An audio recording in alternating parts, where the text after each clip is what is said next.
would like initially learn a lot of things, but very few of them did I like extremely excel at. So like I'm like halfway decent to all right at like a lot of stuff, Same. but I'm not like fantastic at like one given thing. Maybe photography is getting there, but I know just enough to be dangerous. yeah. All right, man. We are live over here, and we got that bot that sound alerts bot that keeps coming in here. That's all right. Right. Cool, man. Let's go ahead and just tell everybody, at least in the group chat, that we're live, and then we'll kick this thing off and try to be out of here by 11:15. I'm already Yeah, dressed. motherfucker, you telling me and shit. No, it was what it was is I had to shave my head this morning, and I didn't think about that. And then if I didn't shave my head this morning, it wasn't going to get shaved for like another 2 weeks, because it was like right at the last. It was like right at the last point where I can still shave it with a razor and not need clippers first. And if it gets long enough to where I need clippers, I'll put it off for weeks. So I was like, yeah, fuck it. Let me just shave my head before we go out. I had to get a new hat. I had to get new hats. I got two, actually. One. I just tried to coordinate for once, too. Don't do that. I feel it. Appreciate it, man. I'm going with the old black man style, the teal on teal. Like Yeah. I actually literally have a short set outfit, that exact color. Shirt and top. I told you, yep. Let's get it. Rubbing off on him finally. Yeah, man. No, man, there was no white boy influence on this 1-2 piece right here. Maybe the Batman shirt under is your little splash of whiteness. There you go. You got it. Yeah, there it is. You got to coordinate. You seen that. You've been doing this with me for 4 years. Do I ever not coordinate? I'm not. I know, man. I'm just lazy, bro. Like, that's all it is. I find a bunch of comfy clothes and I just put them on. And that makes that. See, the reason why I'm not like that because I was raised by a single black woman. Yeah. And everything she had coordinated, from the shirt to the bag, and if two things at least match. Like if she had an outfit on, she'd have like a crazy pair of shoes and a purse to match. You know what I'm saying? Like, yeah, maybe. So I got a hat for everything. Maybe I'll go for that. Yeah. And I'm learning that now too with these young niggas and shit and all this stuff. Like, you can have a crazy color pair of shoes. Like, you have an outfit that don't match your shoes, it's okay. Yeah, I don't know. If anything, I'll do the hats. Hats have always been my thing, but I've always been like a one hat guy. But maybe I'll just start picking up multiple hats. Yeah, if you're not gonna invest in your wardrobe, you gotta at least invest in one part of it. Yeah. When I was younger, I always had on $200 pair of shoes and a Walmart outfit. Yeah. Literally tall tee from the gas station, bro. Yeah, I see that all the time where I'm at, man. Yeah. What's up, Tim? By the way, Tim's here, man. You not DJing this morning, or is your dad doing it? What's y'all's schedule like with the DJing stuff? Anyways, he got to get on the show, man. He's our loyalist fan. Bro, we need him on here just doing soundboard shit. Yeah. You think about how amazing that would be? He can be like our Redman from Kill Tony. Yeah. Tim, you got to get down with us, bro. Says he's on his way to work. Yeah, that's what I'm doing after this too. Is I'm going to work. Hold on 1 second. My cat opened my door. Let me get that thing shut. Which one? You got 19 of them. Little backstory: when we went to go visit Kyle, get out the car, and there is 9,000 fucking cats. There was even a litter of cats under the gutter. And then this asshole, when we were leaving out, we had a great time. We got to meet and be with each other for the first time. I love his boys. I love his wife. She fed us good the entire time. This motherfucker put a fucking kitten in the back of my car. And me and Adam, we weren't even paying attention. And Adam's like looking back and everything, pulling out the driveway. And I don't know what we did. I think he moved the bag or something. He was like, "Motherfucker, it's a cat." He picked it up, threw it out the window. And then the best part is, about 3-4 hours down the road, Kyle texts us like, "Did you guys find the other kitten yet?" You like that shit, don't you, babe? If you had put it in the trunk, I would have just kept it. I got a new cat now. Yeah. No, I couldn't risk that. No, you know what it was? It was clever. It was clever what I did. I did it because you don't even know when I did it. No, I don't. Yeah. You were standing by the back door. The back passenger door was open, right? And you were standing there, and you had something in your hand, like a drink or something. And I had the kitten in my far hand, so I walked right up to you, but I got in your personal space. I learned this from that like Will Smith like pickpocketing movie, right? Yeah. You get in someone's personal space, they're less observant of you, because it's uncomfortable. So I got like right up in your space, and I pointed at your drink, and as you and me looked at the drink together, I just like tossed the cat in the car. You hook shot the fucking kitten. And I didn't hook shot. I mean, it was waist level. But anyways, yeah. And then I closed the door for you. That shit was smooth, bro. Yeah, bro. I felt proud of that one. I felt real proud of that one. And honestly, we probably would have got down the road and still had it. But the only thing is, Adam's dumbass, we got a backup camera, and he gives me shit about not using it. We're pulling out. He does the old school dad move, hand on the seat, looking back, and we have a fucking backup camera. Oh man, you gotta use the backup cam, bro. I get on Jess anytime I see her not using our backup camera. I'm like, what are you talking about? Like, it has lines. It literally shows you like a video game. Like, I don't know why I don't trust it, man. I just don't trust AI, man. After watching iRobot and The Matrix, I don't trust technology, man. So it took me. I got it in my new car, which we drove down there, and I'm trying to get used to it. After yesterday, a lot of people ain't testing technology, man. Oh yeah, it fucked my job. It fucked my job up too. I couldn't even clock out or nothing. And then we had I had a couple meetings and stuff that we sent out, and the links didn't work and shit. So it was crazy. I didn't get impacted by it at all. I didn't see a bit of it, nor did I know anybody that was. But I mean, the only thing it affected for us was like our travel for everybody. Yeah. Oh yeah. One of my girl's best friends, he was stuck in LA. He said it was literally like shoulder to shoulder in the airport. Yeah, there were people that were there for, got held up for like 11, 12 hours. Mm-hmm. Nothing, man. It only affected our like clock-in system. It didn't affect like any of our like internal system, but it did like our partners and vendors that we work with. Like I said, their Microsoft links weren't working at all. Yeah, man. Oh shit. What do you want to talk about today, RN? We got some pretty interesting things happening in wrestling between obviously the development of Wyatt 6, Bo Dallas. We got that first iconic shot on last Monday's Raw. I forgot about that. Yeah, that was, to me, I don't know if this was the intention behind it or if it was just me reading into it, but I felt like that was like the official passing of the torch moment, like the crowning moment for Bo Dallas. Yeah, absolutely. Was the grabbing of the lantern in front of the Wyatt family, or in this case, the Wyatt 6, in the ring. You know, because how many iconic segments have ended with Bray Wyatt stood in front of or blowing out the lantern. Kneeled in front of Brody Lee and Eric Rowan, blowing out the lantern in the ring, and this was Bo Dallas's first time doing it, and then of course paying. I love that they didn't even try to be clever with it. If you knew, you knew. Him getting beat up by Chad Gable and just constantly laughing and then yelling yeah as tribute to both Bray and Brody Lee. Bro, I was oddly and I know you give me shit for this, but once again I was oddly emotional watching that whole segment. I was like, this is I was too, and honestly it, man.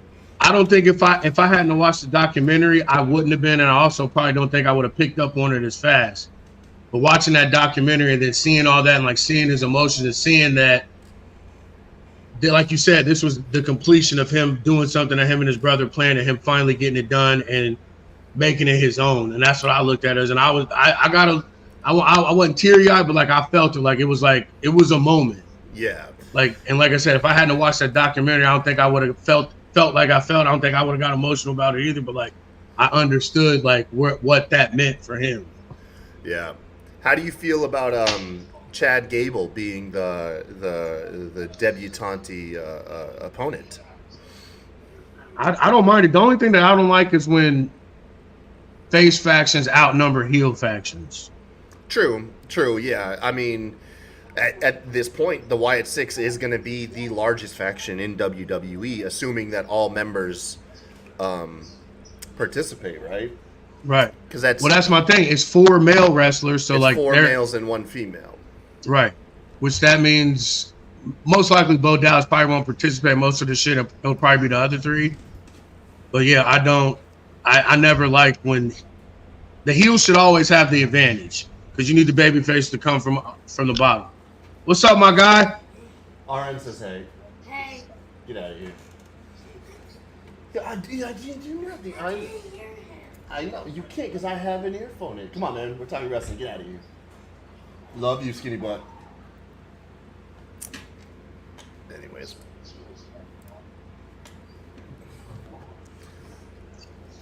Well, I forgot what I was saying. I was saying hi to my guy. Oh yeah, yes. Outnumbering the heels. Like I hate that shit. Yeah. It's true. I'm trying to think because they will because the next closest faction size would be like Bobby Lashley's and Judgment Day.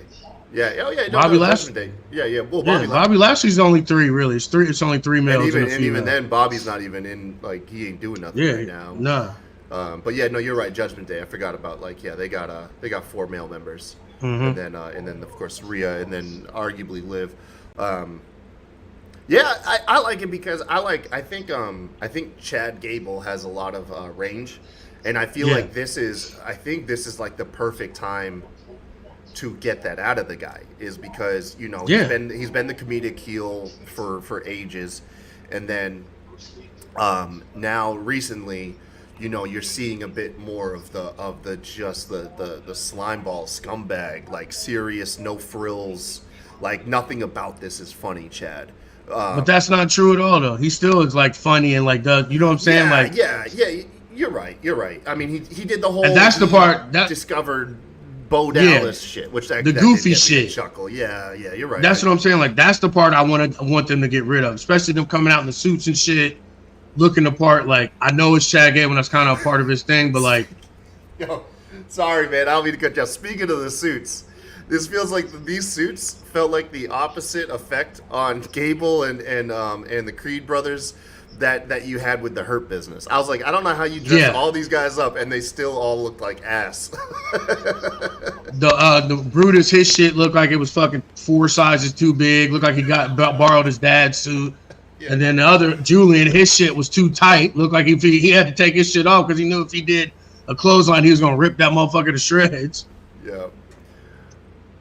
But as you were saying about Chad, the no comedy, nonsense. I think maybe we're reading into, or maybe I'm reading into it, but I think that was the intention of like the "There You Are" line from Bo. Was he got a Chad to snap, during that segment, and there was no laughing, there was no goofiness, there was this dude who was just abusing this other man in the ring for him laughing and not being submissive to the attack, and at the peak of that abuse and that rage, Bo dropped the line, "There you are," and no man, I totally forgot about that. Yeah, man, and which is great because I feel like that's the Uncle Howdy shtick right there. Is like "There you are" is I'm assuming once again from what we've been given is the true character, the true nature of the person finding its way out. And that seems to be like what the intention is with these Uncle Howdy interview segments and stuff, which have all been fantastic. The Eric Rowan one tore me up, man. Oh yeah. Oh my god, dude. The thing about that one too, like it was almost too real. Yeah. If that makes sense, you know what I'm saying? Like you could see and feel the hurt. You know what I'm saying? Like it was magic. Yeah. No, he wore himself on he wore his heart on his sleeve in that interview. He didn't hold back at all, man. I just want Otis to be a part of this because you need your heater. You need a big dude to counter Rowan. I thought that was a mistake separating them.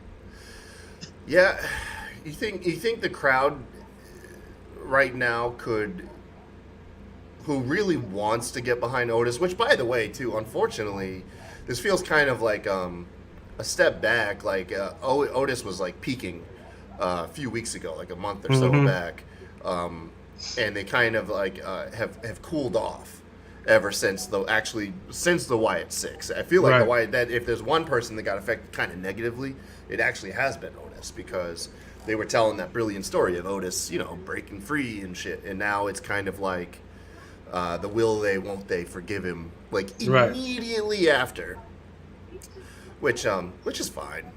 But do you think the crowd could all of a sudden turn on Otis again? Yeah. For helping Chad and going against the Wyatt 6, who's clearly the faces in this. True. Oh, you know what he'd have to do is he'd have to turn on Maxine. Yeah, he'd have to kill both of them. Yeah. He'd have to. That's how they'd have to do it. He'd have to break Maxine's heart. Yeah. Is what he would just destroy fucking Tozawa. Yeah, because it wouldn't matter if he turned heel and just rejoined up with Gable. That wouldn't be enough. People would just be kind of like apathetic or like, yeah, it is what it is. But Maxine really has also been like the heart of that group too. Mm-hmm. Because she's like the innocent, harmless puppy that keeps getting fucking stomped on and shit. Right. Yeah, I could see that. I just want them to get away from the 3-man faction shit. I hate that. Like every faction does not have to be 3 men.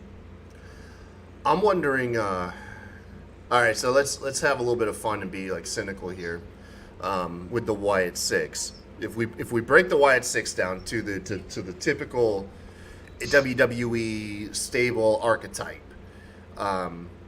you've got obvious the fall guy in the group has got to be Joe Gacy, right? Who's eating the pins in the group? It's either him or Loomis. Him or Loomis, right? Mm-hmm. You could also do the tag team aspect too, and that would probably be Gacy and Loomis. Or do you think they would put Rowan? Because Rowan feels like he's gonna be just like the heavy hand, like obviously, the brute of the group. He's gonna be the one that, clears house every time house needs to get cleared. Exactly, and that's what I'm saying. That's why I wish that Gable and them had Otis to counteract that. Yeah, that's true. You could just imagine after 4-4, yeah. Yeah, and then just imagine that fucking Rowan fucking coming through, killing everybody and shit after they beat down everybody, and then all of a sudden you just look up and it's him and fucking Otis staring at each other from across the ring. Yeah. Yeah, you think? There's enough time to get us to. Survivor Series really is probably going to be new Bloodline versus old Bloodline. So, who else I was thinking, and it probably won't happen, but I think it kind of would have been dope and like catch everybody off guard and maybe fucking boost him up, fucking Braun Strowman. Yeah, it's odd. I wonder where the decision lied to keep Braun out, because Braun. Now, granted, not him on the Wyatt 6. Not him on. I'm talking about him joining Gable and them. Oh, okay. Yeah, that could work. I could see that because he's not really doing anything right now. He's a thorn in Judgment Day side, and he just lost. He says he wasn't. He came out and said that wasn't him. That was laid out in that initial video, or in that initial segment. But yeah. Because he seemed like he could have been, fit for the family. And I get you can't have too many members and But that's not true. You know what I'm saying? You could equally, like I said, just as well as he could work.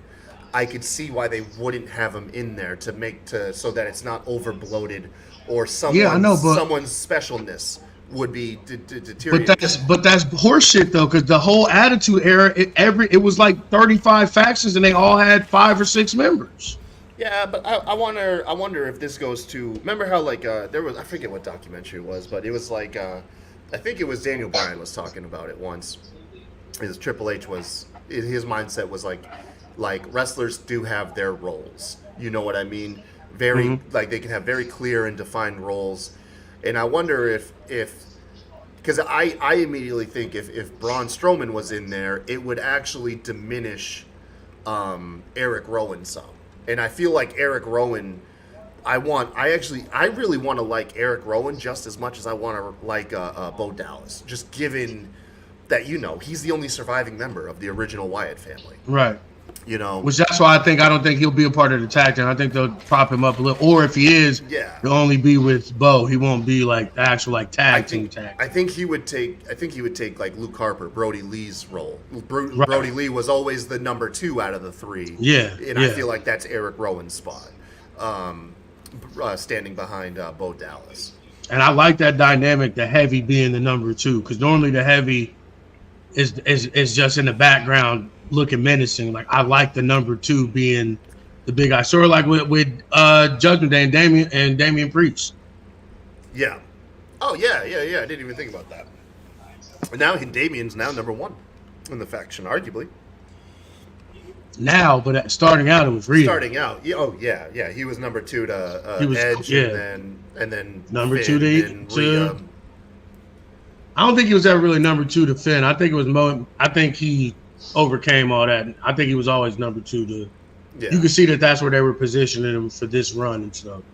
Well, yeah, because it was somebody else was either Edge, the original veteran, and then Rhea, the actual champ, the main champion in the group. So, which by the way, the last couple weeks, Damian Priest has come around too. I think as well. I feel like a lot of people. I feel like people are going to warm up to Damian just as the crowd fully gets on his side is when he loses the belt. Yeah, he's losing that belt. But also too, I was gonna say what them doing the taped interviews with him, I think did him a lot of fucking favors. Yeah. Like pre-tape segments. Yeah, because he looks a lot more comfortable doing those than when he's actually in the ring. He has gotten 10 times better on the mic. But those pre-tape ones, like you can actually feel him and take him serious, and he feels like a world champ in those pre-tape ones. Yeah, I liked his role recently in the most recent episode of Raw, where essentially you had Dominic running around trying to win Rhea Ripley's, forgiveness and shit, and Damian Priest's role in that whole bit, like reoccurring bit, was he was just like the voice of the people. He just said the obvious, like what the person, like what the average audience viewer was thinking. Yeah, which I thought that was actually really good because he was genuinely funny, relatable. Like right away, he didn't, And granted, your champion has to separate themselves from the pack, right? But he was like the most relaxed and well, like had good timing and everything. That whole bit. I thought like I said, it's these little things, little by little, everyone's warming up, giving Damian his dues, and then just when I think he really wins over the vast majority of everybody is right when he loses that belt. And I feel like probably happened. Hey, what's dude, up, what's Noob? going on, man? I think too a lot of it is just getting reps. Like he's never really had reps to be on the mic or to be out center. I guess that feud he had with Gargano and NXT, but he's never really had to be opening promo or Raw. Like he's never got this much time. So I think a lot of it is him just actually getting reps. Yeah, I can see that. I like it a lot, man. I like it a lot. I feel like all of this being said, right now,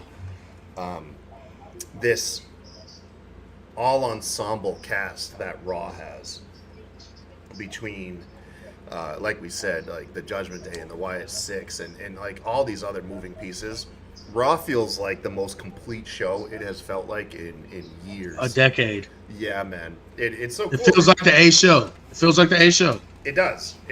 And rightfully so this time. Not, without trying to like almost intentionally derail your other Right. shows. Like whenever they would do SmackDown would just be a Raw recap show.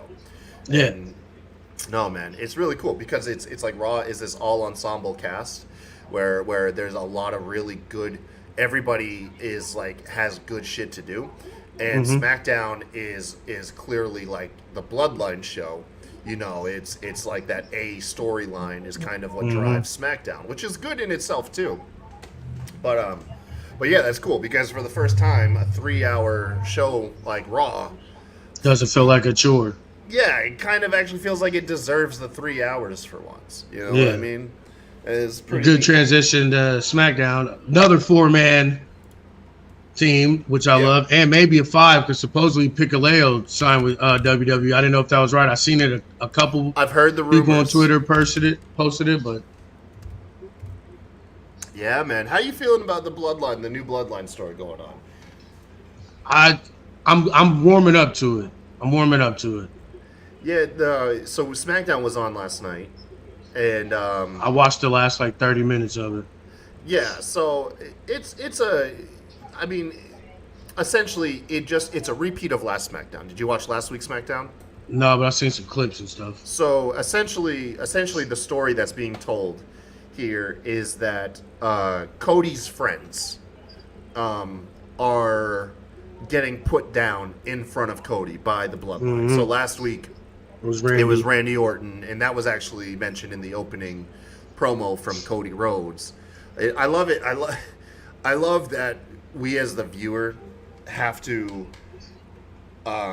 be able to adjust the severity of a wrestling spot so that we can enjoy a story better. Yeah. Because whereas on AEW, you had this hour-long match between MJF and Will Ospreay, which was a fucking insanely great match.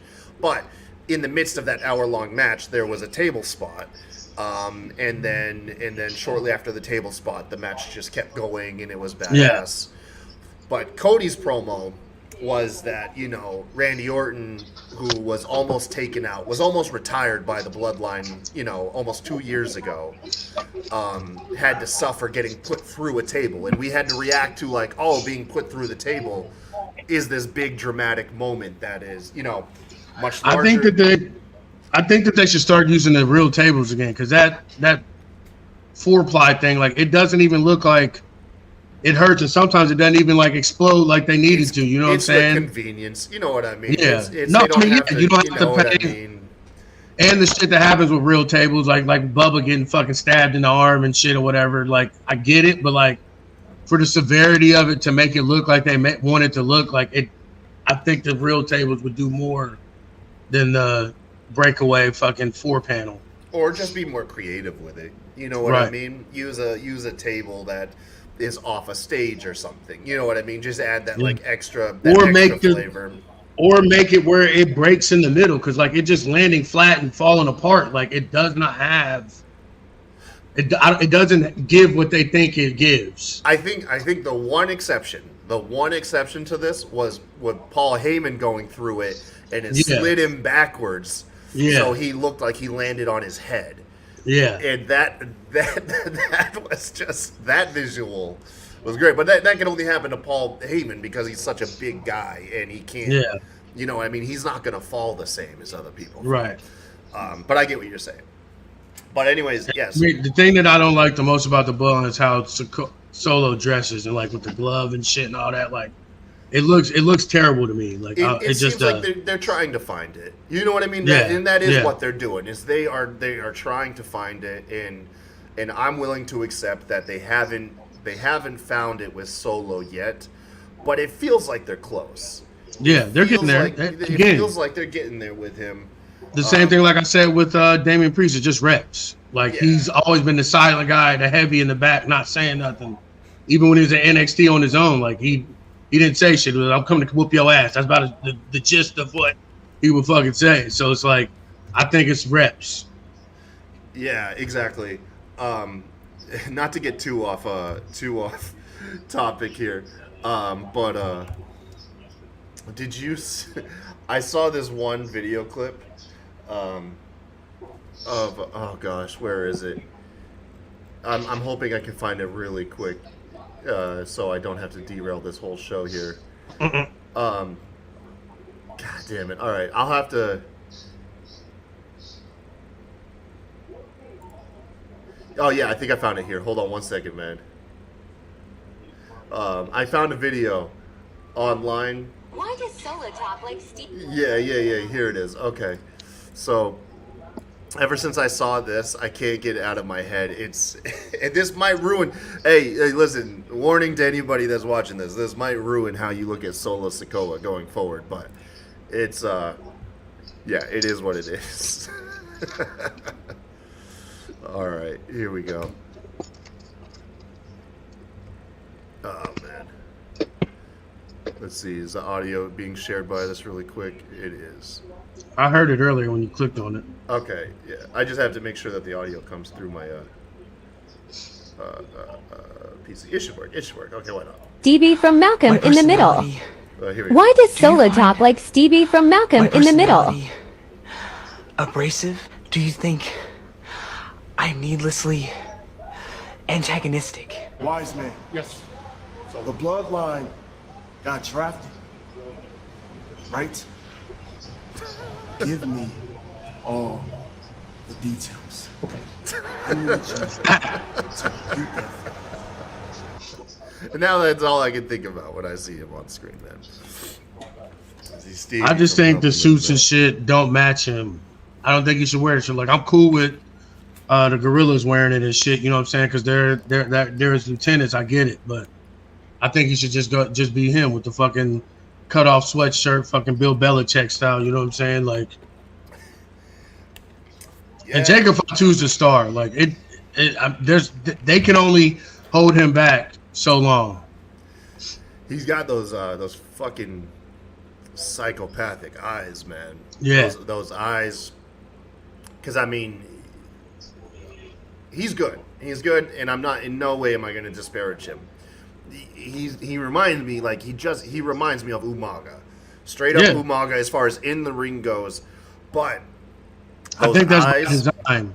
those eyes, and then when he talks, Umaga couldn't talk, Right. or at least I don't recall ever hearing him talk. But that's the But- thing. Jacob Fatu is fire on the mic too. Yeah, and that's the thing is there is no matter what it is, whatever it is, I guess I shouldn't. I feel like I'm trying to poke holes. He grabs you. He grabs you on the screen, and it's noticeable that. And that he lost like grabs your fucking attention. 100 pounds, bro. The last time I saw him on MLW, he was built like us. Dude, when these wrestlers hear they're going to WWE nowadays, He was not fucking around, bro. No, so many of them now. Look at Gunther. He's the Yeah. other most recent example. They're like, look, this is your chance. This is your chance to have the biggest platform.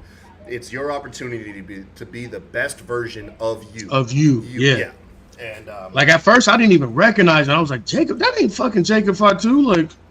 yeah, Like he literally lost like 100 pounds. Like legit. Like if you go back and watch like his last few like tapings or whatever on the Indies on MLW and put a side by side picture, like he doesn't even look like he's the same person. yeah. So back to the storyline that they're telling right now, which is essentially the bloodline is killing all of Cody's friends in front of him. Yeah. And they're making him watch because the same thing happened last week is the same thing that happened this week. Last week it was Randy Orton got put through a table while Cody was tied up, and then ultimately Cody was put down. And then this week they just rinsed and repeated, and they did the same thing with Kevin Owens. They beat Kevin Owens down in front of Cody. The way they did it this time was Solo put Kevin Owens in the corner of the ring. Sat him down and then did the hip attack that they do, and he did it fucking 5 times, man. And it was pretty brutal. I ain't gonna lie. Like hearing a guy hearing those turnbuckles crash when a big dude like that hits him at full speed really adds to the violence and stuff. And then ultimately Cody got shield bombed through the announcer's table once again, and that's how they closed out Raw. SmackDown. It was like I said, it wasn't the the most dramatic thing, but we are in that weird point where we know the story that they're telling, getting us to SummerSlam, and we do have a couple weeks to kill. This, you know, you're gonna have your filler episodes, and that's what this one was. Also, you had a good match between Andrade and Carmelo Hayes. That was pretty fun to watch. It was probably the best Andrade has looked since coming to WWE.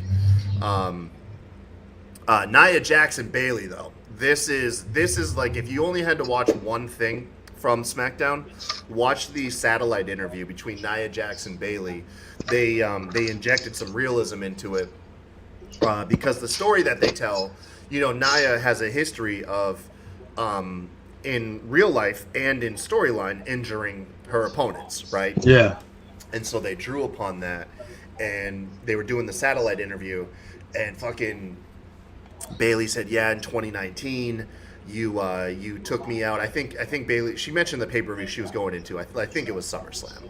You know, you took me out. I was no longer able to go into SummerSlam, and arguably it changed the trajectory of my career ever since. You know." And then Bayley, in one of the coldest, I found it extremely cold. She said, "But I want you to be aware, you didn't take me out because of you're dangerous and you're powerful." She said, "You took me out because you're clumsy and you're reckless." And she played off of the real life criticism. Dude, Yeah. Nia Jax instantly had cry face. Like, I swear, I love Nia nowadays. I really do. And it really felt like a lot of the criticism that she rightfully deserved, she probably carries with her pretty heavily. Oh, You know no, she what I does. mean? She's like, when they released her and everything, like, she talked about that. Like, she does. Like, she, Yeah. almost to her detriment, she carries that around. You know what I'm saying? Yeah, and oh my gosh, man, it was cold, bro. It was so cold. Nia retorted, had this back and forth, and then I forget exactly what was said, because it was just it was your regular back and forth a little bit after that, until Nia Jax just stormed off of the interview. But Yeah. god damn, dude, Bayley hit a nerve there. The crowd loved it. They ate it up. Other than that, SmackDown was, like I said, it was a filler episode. You had Bianca Belair and Chelsea Green was a pretty good match. I'm hoping we got good things for Chelsea Green going down the future. LA Knight and Logan Paul finally got their match all set up. And then Mia, they had a pretty, not Mia Yim. Meet him or whatever. Meet Fucking Yim, stupid. yeah. Tiffany Stratton has a new entrance song, which is okay. You'll have to listen to it for yourself. Yeah. It's all right. It's okay. And then yeah, and that was pretty much it. And then you had all Bloodline stuff. So overall, it was a background noise episode. Apart from, I would say, that Bayley segment, and there was, and maybe like if you're into the Logan Paul and LA Knight stuff, but it was all right. It was all right. I don't fault SmackDown. It wasn't like it was shit. It was just like, look, we're in a weird point leading into SummerSlam. We got some time to kill. Yeah. And SmackDown's always been top heavy. Like, until they fix that, like, it's always like that. So yeah, and I mean that was our point. That was actually the point I was trying to make is Raw is like this all ensemble cast. Like Raw, it feels like it has equal parts throughout the whole show. Where, like you just said, SmackDown very heavily reliant on the Bloodline story, and then maybe like a one or two B level stories that they're telling as well. So yeah, but all this goes back to the statement I was making like a half hour ago, which is Raw, like you said, Raw is the A show. As much as I love AEW, and I always like to tout how much I love what AEW stands for and why it was created. Right now, man, you can't deny it, dude. WWE's firing on all cylinders right now, and Raw is just fucking awesome to watch, man. It's so entertaining. But not to we got to talk about the hour match. I'm about to say not to throw some shade. How do you feel about the Shock title change and the Shock, like we thought we were gonna get a time limit draw like AEW likes to do, and instead we got a 2-second like a pinfall, like 2 seconds before Yeah. the draw, man. How'd you feel about that? I loved everything about the match except for how long it was. Like they could have done all of that in like 30, 40 minutes. But you knew the reason why, like at the end, like that Yeah, it was yeah. because they wanted you to believe you were getting a time limit draw, because they've done that to Yeah. us a couple times now. So. Yeah. No, like I said, I get it. Like, and it was a banger of a match. I mean, Will Ospreay doesn't have bad matches, and MJF always shows up when in crunch time. He's literally the most clutch wrestler in any promotion right now, because for him to not as wrestle as much as he does and to be as good and entertaining on the mic, anytime you put him and anytime you give him the ball with the shot clock going down, that motherfucker never misses. Like, Yeah. never. No, he really doesn't. It's No, weird. he doesn't. No, man, it's I think it was a mistake him not going to WWE. I'm sorry. I'm just going to say it. I think it was a mistake. I No, understand. I get it. I wonder how much of that we would get though in WWE, like how well they would accent his character. I'm not saying they can't, and I'm not saying they wouldn't. It is just a question of He's built for WWE. The opening promos for Raw, all you know what I'm saying? Like Yeah. he's literally built for that. Like he Yeah, could probably go 3 he's months like- without he- wrestling a fucking match. I guess you could make the argument he's a storyteller in a company that doesn't value stories. Have stories, exactly. Yeah, no, you're right. You're right. I see where you're coming from. Because I always, the first thing that I think of is like, well, all these 5-star matches that we get are going to pretty much go out, the majority of them are going to go out the window when a guy goes to WWE. You have to adopt their safe style, and Right. which is not like they can't do it, because once again, if you tell a good enough story, you can make up for the lack of high spots in a match Right. by having compelling stories fuel the match that you're watching. And that's what people got to understand. WWE, you get the story in a moment. The match is not, and that's what people are like. Oh, he can't wrestle because no, that's how they want it. Like they're not there. They're not a wrestling company. They're an They're not trying to entertainment break company. down their wrestlers. They're No. trying to preserve their health as much. If they're on as the well road as they 300 can. days a year Yeah. and shit. Yeah, exactly. And that's what I'm saying. What MJF does, he's already a WWE wrestler. He's just on he's on TBS. You know what I'm saying? Like he's not like, he doesn't have the eyes. That's what I think. I understand why he did it. He wanted to stay homegrown. He wanted to be there for the people that made him. But like for him to ever get to that next level, because still everybody doesn't know who MJF is. You can say whatever you want. You can say whatever you want about AEW and where they are, but like there's more people that know who fucking Braun Strowman and Eric Rowan is than know who MJF is, and that's just a fucking fact. Well, here's the thing, though, is the average age in WWE for, like, whenever you strike it hot is, like, 30 to 35. MJF, if I recall correctly, is still in his, like, young 20s. And Yeah, I think he may be signed- like 26, 27, something like that. And he probably just signed a 4 to 5 year contract, which would put him at the ideal age for a WWE superstar when this contract expires. Right. So, And I get that too. Like I said, I understand the decision. I'm not shitting on his decisions. I'm shitting on the decision, but not why he made the decisions, if that makes sense. Yeah. He just feels like he's more suited to be in the other company. Like that's all. Like we can speculate that like he'd probably be a better fit in WWE, but he's totally justified in staying in AEW. Like his reasons Yeah, absolutely. for doing it are legit, and who knows, man? Who knows? I just feel like he's a big fish in a small pond. Yeah, and that would result in like if AEW, sticks around and makes it the next quarter decade or half decade. If he does defect, he's probably setting himself up for the biggest defection to WWE since Cody And probably the Rhodes. richest contract fucking ever too. Yeah. I mean, he arguably could be setting himself up to be one of the most successful acquisitions if that takes place once this contract goes. Yeah. Or, much as I love AEW, It could fold in the next couple of years, and then he's free to go to WWE anyways. You know, Right. So it's not too terrible of a decision, but And the only thing I hate about it too, if we can't get a rematch at All In or whatever it is. I always forget whichever the Wimbledon show. We cannot get a so rematch. the Wembley one is All In. All In, yeah. We Yeah. can't get a rematch there. You can't.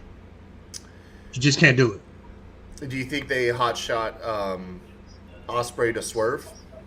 No, I think they should do a triple threat with what's his name, dancing dude, Yeah. Daniel Garcia. Because the whole part of that match was him taunting him and taunting Daniel Garcia during the match. Because if you do it 1-on-1 again with them, everybody's just gonna compare it to that one, and there's no way, and it's not gonna get an hour on that pay-per-view, so there's no way it's gonna ever live up to what they did for that. You know what I'm saying? Like, even if it is a banger of a match, the fact that it won't be an hour, it's always going to be compared to that. I don't think it's going to be in a good light. Look, I'm sorry, you guys, but I gotta come clean. Daniel Garcia ain't it, man. He is not what they are building him up to be. This dude is not. He is not gonna be a pivotal point of AEW. The biggest potential this guy had was when Danielson and Jericho were fighting over the direction of his character. At that point, he had a clear, defined story, and he had a good outlet to have had he picked the whole pro wrestler side and kind of took a Wheeler Yuta-esque spot under Danielson. Yeah. Him sticking around, getting his dance over. He is that guy. Look, I'm gonna sound fucking horrible saying this. Like, when WWE thought that the yes chant was what people liked over Daniel Bryan, that's what people like about Daniel Garcia, though. It's the dance more than the performer. Like, the moment this guy gets on the microphone, I want to watch anything fucking else. I do not want to. The only thing I'm gonna give, I agree with you up to an extent, but the only thing that I'm sticking around for is the fact that they're trying to make a new star. They are trying, yeah. But God, and dude, be honest, we don't get that from them. All the people that they prop up were stars somewhere else, and then they just kind of let that go. They got a homegrown young guy, and all their pillars have fucking failed besides Darby. So like that's why I'm like, I agree with you, but again, like you said too, with Damon, it's reps. Yeah, the kid's got to get reps, and that's and like I said, I agree. I think he's boring as hell. You know what I'm saying? Like I'm not. The dance is the dance. Like you can't make a career off of that. Take away the dance. What is it about make him the guy? serious. What is it about him that you're drawn to? It's not his mic skills. No, his in-ring shit is boring. Yeah, it blends in with everybody else's. There's nothing about his in-ring style. Even his gear is fucking boring. He's not overly charismatic look-wise. You know what I mean? Like I said, like Solo. We were just talking about fucking help me out Jacob here. Fatu. Jacob Fatu doesn't have to say a fucking word, but his eyes, you can't take your fucking eyes off him because his eyes are so expressive. Like, there's nothing about Daniel Garcia, and like you said, I appreciate what you said. Is they're trying. They're like, hey man, here's your opportunity. You got MJF on one side of you. You've got Will Ospreay on the other side of you. These are the two hottest acts AEW has to offer. So you're gonna soak in some of that spotlight. Figure it out. But I think that's another thing too, is AEW doesn't have any writers or producers to kind of guide him through. Like they just throw him out there without a fucking lifeline, and he's gonna look like dog shit going against fucking MJF, the best talker in this generation, top 5 maybe all fucking time, and then Will Ospreay, who has who's not a bad talker himself, but he's so fucking hot and the crowd loves him so much. Like, I get it. I appreciate them trying, but let's see what he can do. Yeah. I mean, that's pretty much it. That's pretty much it. I just, dude, anytime that dude grabs a microphone, I'm scrambling for something else to pay attention to. Like, nothing fucking turns me off more. I don't know what you don't even have, like, at least give him, like, a dope finisher, like a choke out or something. Like, everything about him is just blah, besides him grinding. There's nothing. Yeah, there's nothing about him that stands out other than that dance. Even those leather pants, like put a fucking logo or something, a dragon or something on it, like something. Like there is nothing that makes him stand out. He just looks like an indie guy you'd see at a fucking bingo hall. You know what I'm saying? Yeah. Like he doesn't look like a top level professional main event guy. Yeah, I'll say what it was is I actually have to go back years to when I kind of made my mind up about him. It was actually on Being the Elite, that fucking YouTube show, which, by the way, I guess it's not Being the Elite anymore. It's Being the Dark Order. I think the Dark Order took over their YouTube channel. I didn't even know they still wrestle. Yeah, no, they the Dark Order, their YouTube channel though, like the Being the Elite YouTube channel. I thought it was like a one-time thing, but no, it's they gave the YouTube channel to the Dark Order. And it's no longer Being the Elite. It's Being the Dark Order, and it's been like this now for like half a year, if not longer. Like it's been, yeah, I don't know. I guess they got everything up. But anyways, back to what I was saying is, on Being the Elite during like the COVID time, they were trying to figure out some fun stuff to do, and they had Daniel Garcia and then Isaiah Cassidy doing like a sports talking head shtick for stuff. And that's when I learned that both of them are complete ass, like personality wise, like just cannot talk. Yeah. And I remember that segment. I was like, oh god, that's what this guy sounds like. And then fucking ever since then, I haven't seen any change. It's been like 4 years. Like seriously, I haven't seen no fucking change, man. But I feel bad. I don't like doing this, Aaron. I don't like trashing people. But god damn it, dude, I do not like Daniel Garcia. Like I said, I agree with you on almost everything. Like I said, I'm just waiting. Bama Dave, waiting and see, because like I said, they haven't made any real stars. Like, well, MJF is maybe the only one. Like everybody else was stars, or at least propped up and known other places, and they just kind of threw them in the main event. Like, I think it's like Swerve, fucking MJF, and I can't even really think of anybody else. As far as what? Homegrown stars? Yeah, like not stars, homegrown, like household names, like top flight guys now. I don't know, man. I would argue that Toni Storm's pretty high up there, but she could be a flavor of the month thing this last year. But I don't know. She's not homegrown either. She was a champ in WWE. That's not homegrown. Oh shit, you're right. Yeah, she was. Yeah, what are you talking about, motherfucker? That's what I'm saying. All their guys came. Hey, the Gun Club is pretty over. Austin Gunn and Colton, more Austin, but I don't think so. Not on the level of Swerve and MJF is what I'm saying. Well, so here I could already hear like people like, well, Kyle, if you don't fucking like him so much, who would you want them to grow? And I'm looking at the roster page right now. Here, let's do this. Let's go right here. Boom, and then we're gonna do fucking present, share screen. Let's look at this, and we'll do this segment really quick, and then we'll get out of here because I gotta leave and go to work in like 10 minutes. So I'm on AEW's roster page, and I'm trying to think about, like, who would I want them to try and make a star? Like, who do they have here we could try to make a star out of? And it doesn't necessarily have to be homegrown. First thing, Big Bill. Right here, look at this big motherfucker. Wasting his time playing backup to fucking Chris Jericho, which Chris Jericho's shtick is all right. But this dude, the moment they play into Big Bill's goddamn attributes, physical attributes, he beats all of their champions. And I think that's the issue. Yeah. I think that's the issue. He's they have to so much bigger than everybody. Yeah, you know what I'm saying? Like, yeah, our champs look like nothing compared to you, so we have to keep you in a role that separates you from competition. My pick would be either Brody King or Buddy Murphy. I feel like he's wasted too. Or yeah, Buddy Matthews now. Buddy Matthews.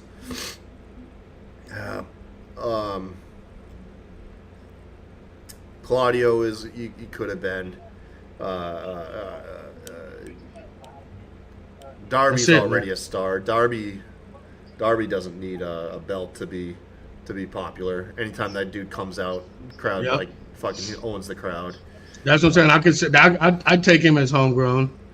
Yeah, Hook is on Too his small. way. Too Hook's- small. He's on his way. He's that FTW. No, he is, but I mean, his size is always going to hold him back. Yeah. I can't believe how much AEW's made me like Jeff Jarrett. I always loved him. He's always been one of my never thought favorite I'd see the wrestlers. day. I told bro. you that. I told you he's fire. Fucking slap nuts. Never thought I'd see the day. I like fucking Jeff Jarrett. I didn't realize Josh Woods is actually still with the company. Oh, poor Keith Lee. Poor fucking Keith Lee. And same thing with Kip Sabian. Like, where the fuck? Kyle Fletcher. That's a future star right there. Oh yeah, he's definitely a That's- future star. Yeah, you turned me onto that. I can see it now. Dude's a future. He's got the Malachi. size. He's got the size. He can talk a little bit. He just, again, same thing, reps. Like, and when he's on the screen, you're drawn to him. It doesn't matter what he's doing. Like, you look at him and you see star. Yeah. Yeah, man. Max Caster at this point, I feel like at one point Max Caster could have been that guy. I think like he still can get there though, because they're him and Anthony Bones both. They're still fairly young, like you said. They haven't hit that spot yet, and that's the thing with him too. He's good on the mic too. Yeah. That's the rapping. He is like in his mid-30s by now, right, though? Yeah, I think so. Maybe They better maybe do- early 30s. They'd do something with him. I remember because he dropped that line about Julia Hart, and people pinpointed that Julia was like 19 or something, and he was over 30. They're like, he's Yeah. gross. I was like, whatever. Fucking poor Miro's gone. Miro ain't doing shit. Look at all of these guys, man. There's so many, like, I'm not pinpointing them too much because I'm trying to think of like who you make a star. But like you already have some people on here that just already have the it factor in AEW. I can't wait for Ricky Starks to come to WWE. Dude, I don't see what it is about the guy. You argued too small. Like, fucking, He's small, but he's not small as you think he is. I don't know, man. he's I don't know. I'll have to. I'm holding out. I'm waiting for him to go to WWE, and I'll make my judgment then. But ever since Edge destroyed him, called him a vanilla midget, rock, I feel like that did him in with AEW. that was just. In his Fucked defense, him up, dude. Edge is a vanilla midget compared to the fucking Rock, bruh.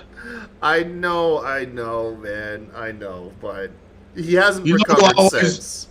You know, and Tony Nese, like, I always felt like he could have been something. Tony Nese? Yeah. we said that ever since 205 Live. We were Yeah. like this, but he's He's- he's got the opposite of he's like a charisma void though. Yeah, he is. There's something about that dude. Because the thing about the dude, he looks good. He can high fly. He's powerful. Like, I've seen him pick up Braun Strowman before. You know what I'm saying? Like, no, athletically, Yeah. he's a fucking A tier. Like, he's up there. But Yeah. there's something about that dude. The second that just doesn't connect. It's like Cedric Alexander. Same thing. you Cedric just wanna look away, Vanilla. Yeah, man. Yeah. I don't know what it is. You feel like you're like, I bet you had a really good childhood, and I bet you like you didn't have many, and it's a like I said, I'm not saying this is what happened. Right. No, But I know what you're feel, saying. But I feel like you look at people like them, and you're like, You had no adversity. You probably never had any real adversity. You probably And Clarence Paris had a real good marriage. You know what I'm saying? yeah. You're like, that's what it is. Oh shit! All right, man. Well, let's call it a day. I can't believe, as much as I love AEW, I just spent like all day praising WWE and then just dragging the shit out of I love the you so much. I love you so much. You're finally coming around. The Kool-Aid's wearing off. Oh man, it's too much V8. It's making me salty. All All right, let me get out of here. I got a job to go do. I got to go sell some cell phones. right, bro. I appreciate you. And Route 4 Kennels, we got some litters dropping. Come holler at your boy.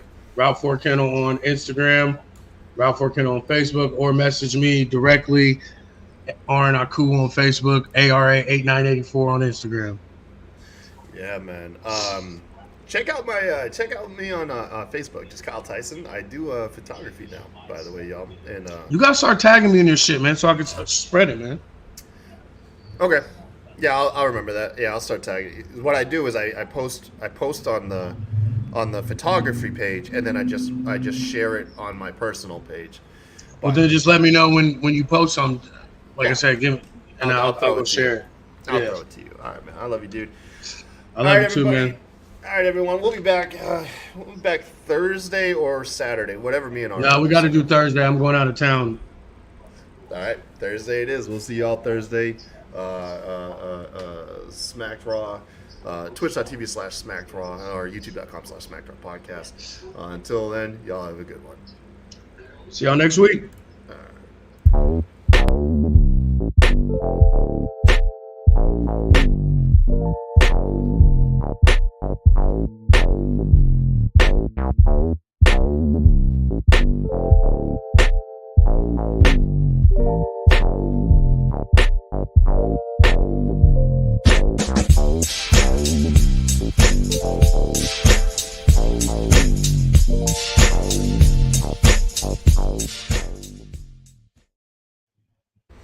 All right, bro. I'm out of here. All right, I'll talk to you later. Later.